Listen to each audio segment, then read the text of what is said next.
नमस्कार मंडळी, कसे आहात? मजेत ना? मी सौ तृप्ती सपत माणगावकर आज तुम्हाला दाखवणार आहे सुरमईचं टिकलं. तर आपण आता बघूया त्याच्यासाठी काय काय साहित्य लागतं ते. हे एक माणसासाठी आहे. ही आहे सुरमई, कोकम, मालवणी वाटप, मच्छीचं वाटप म्हणजे लाल वाटप, कोथिंबीर, कांदा, लसूण, कढीपत्ता आणि फोडणीसाठी तेल. तर चला आपण करूया सुरमईचं टिकलं.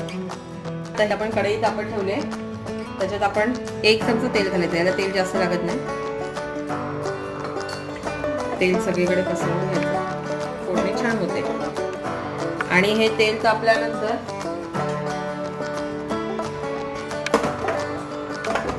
आपण ह्याच्यात घालणार ही कापलेली लसूण. कापलेली लसूण घातल्यानंतर लसूण थोडीशी लाल झाली की आपण ह्याच्यात घालणार आहोत कढीपत्ता. हे बघा, आपली लसूण लाल होत आले. आता आपण ह्याच्यात घालायचा हा कढीपत्ता. नेहमीप्रमाणे कढीपत्ता तोडून घालायचा म्हणजे त्याचा स्वाद चांगला येतो. आणि हा बारीक चिरलेला कांदा,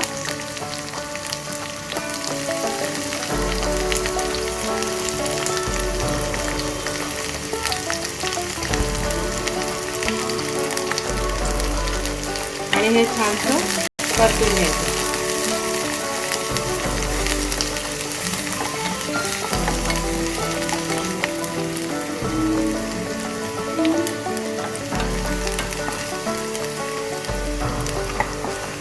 बघा, हे झालंय.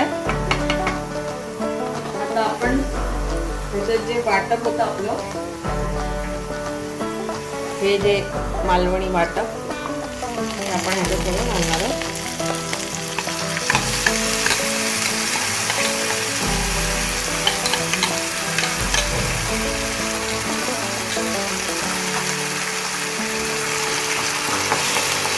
आणि छानसं हे ह्या तेलात परतून घ्यायचं. हे बघा, ह्याच्यात मी थोडंसं पाणी घातलं होतं. आता आपण अजून थोडंसं पाणी ह्याच्यात घालणार आहोत आणि ह्याला छानशी उकळी यायला देणार आहे. उकळी आली की आपण ह्याच्यात थोडं मीठ घालायचं चवीनुसार आणि मग आपली मच्छी सोडायची. आता ह्याला थोडी उकळी यायला देऊया.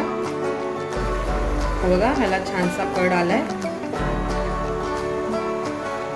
गॅसची फ्लेम बारीक करायची. ह्याला छानसा कड आलाय. ह्याला चवीनुसार फक्त थोडंसं मीठ घालायचं आहे. आणि आता एक उकळी येऊन दे की आपण ह्याच्यात मच्छी सोडायची. तर ती मच्छीला आपण काय काय लावलंय ते आता आपण बघून घेऊया. ही जी सुरमई मच्छी आहे ह्याला मी लाल तिखट, धने पावडर, कोकम, आलं, लसूण ह्याची पेस्ट आणि थोडंसं मीठ हे सगळं ह्याला लावून घेतलंय. आणि ह्याला थोडंसं म्हणजे 2 मिनिटासाठी ठेवून दिलंय. आणि आता हे आपण जेव्हा आपल्या रश्श्याला जेव्हा कड येईल तेव्हा ही मच्छी आपण त्याच्यात सोडणार आहोत. हे एका माणसासाठी होईल असं आहे. हे बघा, हे छान असं रटमटलं. आता आपण ह्याच्यात जी मॅग्नेट केली होती ती मच्छी आपण सोडणार आहोत. आता आपण ह्याच्यात सुरमई सोडायची.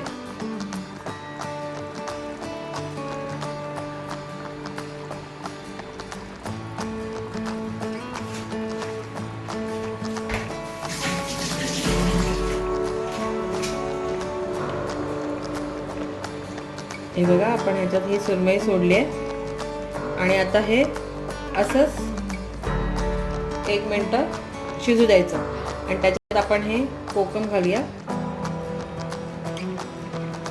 आणि वरती थोडीशी कोथिंबीर आणि त्याच्यावरती हे झाकण ठेवायचं आणि 1 मिनिटासाठी छानसं शिजू द्यायचं. 1 मिनिट झालंय. आपण आता हे झाकण काढून बघूया. हे बघा, हे छानसा कड आलाय. ह्याला छानशी शिजली मच्छी. हे बघा, हे बघा, आपली मच्छी छान शिजली आहे. आणि हे माशाचं तिकलं म्हणजे सुरमईचं तिकलं रेडी आहे. तर आता आपण सर्व करूया. हे बघा, हे आपलं सुरमईचं तिकलं रेडी आहे. ही रेसिपी तुम्हाला कशी वाटली ती मला नक्की कमेंटमध्ये सांगा. घरी बनवून बघा, खूप छान होते. आवडली की नाही हे मला नक्की कमेंटमध्ये सांगा. लाईक करा, शेअर करा, सबस्क्राईब करा, बेल आयकॉन बटन दाबायला विसरू नका.